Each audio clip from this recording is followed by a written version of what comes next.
Hi everyone, brought back altitude scale modeling with an old school sprue review number 10. This kit's becoming more and more popular the harder it is to find. I got this one off of eBay because I love the look of this. And the only one I've ever built was a Revell one a long time ago. So I'm going to build this one soon. I do have the Tsukimura big one, which when I think of myself as a better modeler, which I'm okay, I'll end up building it. But the first Tsukimura I'm going to build is Phantom. Anyway, this is from Tamiya. This is kit number, I don't read Japanese, not there, 148 scale series number 74. Beautiful box art, beautiful color callouts. This is from 2000. It's been out of print for a few years now. Same thing on the other side. Like I said, I got this on eBay and I got it at a relatively good price. I think it was $40 US. And it came with masks and detail wheels. So that makes me happy. It does look like the previous owner, well, maybe he did, maybe he didn't, because he still got those pesky Tamiya staples. So, open her up. See what we got going on. There's a couple loose parts in here. So make sure I'm careful with that.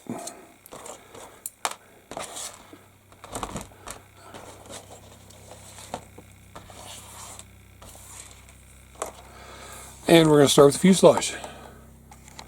Thank you very much. What do you say about Tamiya? Most Tamiya kits are very good. There's no rivets on this, but they're recessed panel lines. I mean, there's a few rivets for the access panels and things like that. But, you know, it's probably going to go together very well. Not be a difficult build. There's some rivets on the top part around there. There's the back. Because there's various versions, you can see. This could be either the 2-seat or the single seat, which is the single seat, which is why it's got that on there instead of the part you would need for the 2-seat. Excuse me, there's a Black Hawk flying over right now.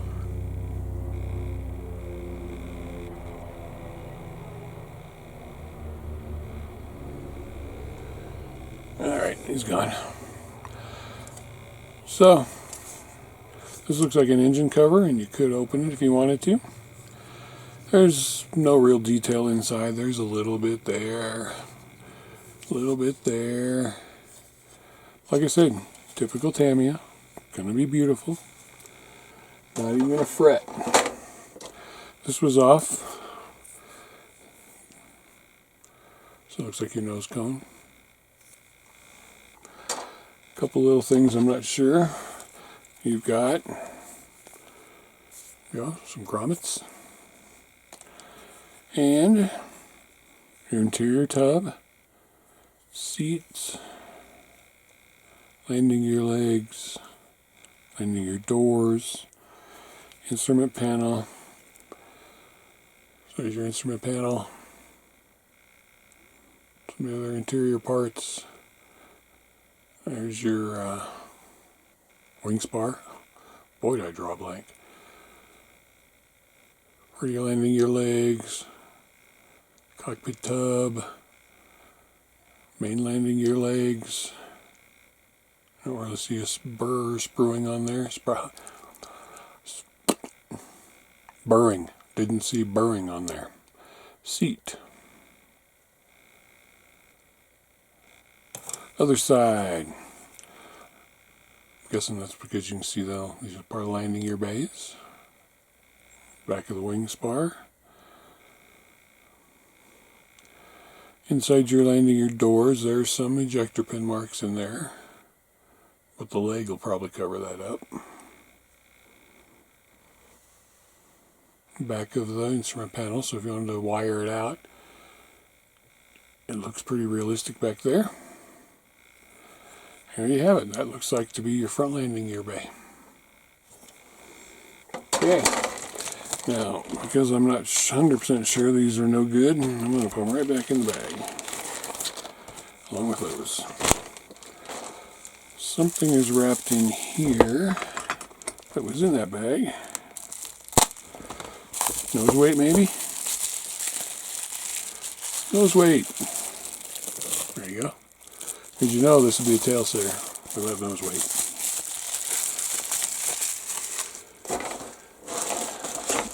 Next we'll look at some wings. And yes, I got it on eBay. I got it for $40, but you saw it had some resin wheels and some masks, so it's kind of a bargain. So the wings do have a little more rivet detail, at least the bottoms of them do. Tops do not, and maybe the tops of the wings didn't have rivets. So your front landing gear, top wing, nice recessed panel detail, bottom wing, panel detail and rivet detail. And I'm not sure what that is, probably part of the landing gear.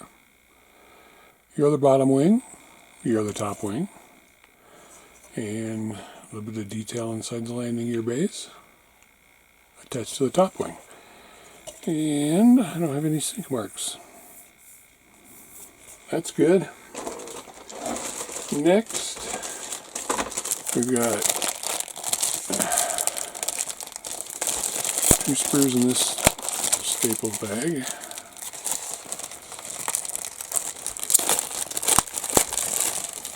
They're not matching sprues. So you got a tail, you've got wheels, struts, a seated pilot, a bomb half, exhaust,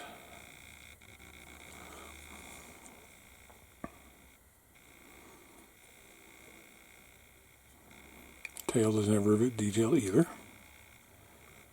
Your exhaust is not hollowed out. Pilot is not terrible.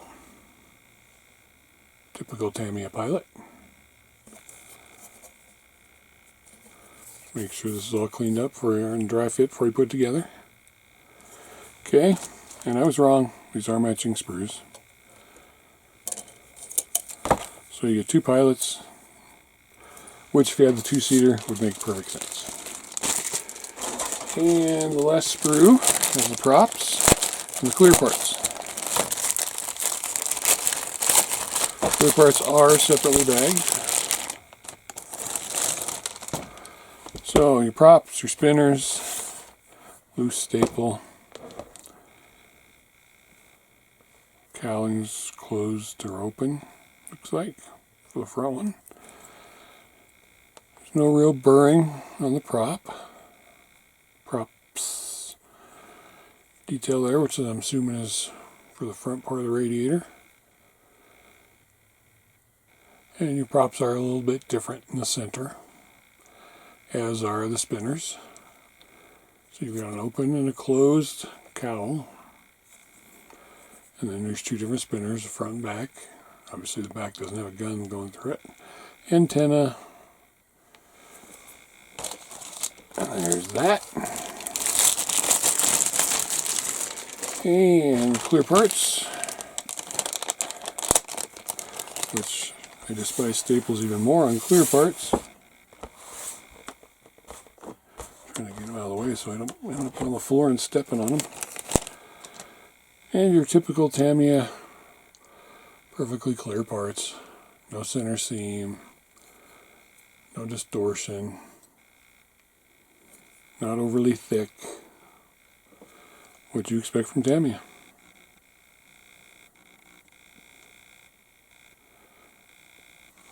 Okay.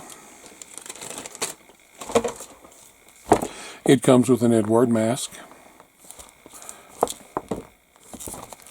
And it comes with True Details weight on wheels, which were included in the eBay sale. It does not come with them on a normal basis. Decals. Tell how old it is because you can still get swastikas. 2000 Tamiya decals, and they don't look bad. Probably be your typical Tamiya decals. There's a harness, there's your instrument panel. I will definitely see if there's an Edward cockpit set. But you can see, for being over 20 years old, they do look good.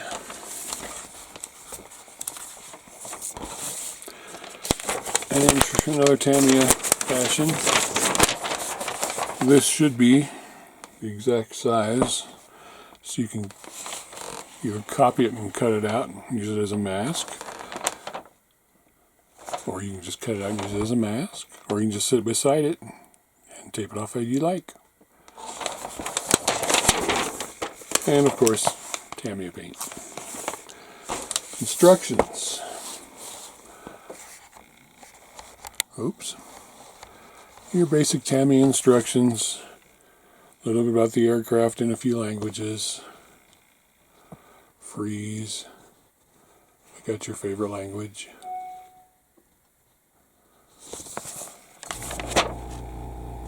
Color callouts in Tamiya colors, of course. Warning, blah blah blah.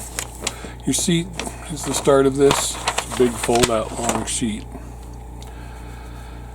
So you start with your seat, your cockpit, your pilot if you're going to put him in there, and then the floor,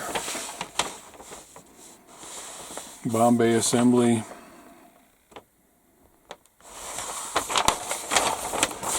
working on the left half of the fuselage, touching the rear radiator, putting the fuselage heads together, and the nose weight, which goes right there.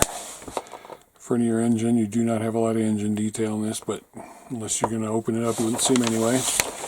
There's your upper fuselage with that cover on the top. Putting your wings together. You can do all this without putting the landing gear in, fortunately. There's you working on the landing gear. The landing gear doors. Front wheel. Showing you an angle for the door. Okay. Turn it over. Bomb bay doors open or closed, your choice. Landing gear doors going on, again after you paint everything, or at least I would. Radiator flaps for the rear, intakes front and rear, props and spinners, canopy that you will mask up first and put on, antennas, props, you can have canopy open or closed, your choice, and your color callouts part 2. This is a smaller version of what's on the bigger sheet. And there you go. And there you have it. Old Sprue, old school Sprue review number 10. Classic from Tamiya. Getting harder and harder to find. Of course, once it gets to a certain point, they'll probably reissue it. But there you have it. Tamiya's DO335A. There's a 2-seat trainer version, and there's also one with the big guns in the wings. Don't know if you can get those anymore either. Thanks for watching. Sit your ass on the bench, pull an old kit out of the stash, and build it up. Make it nice. Do something different. Thanks for watching.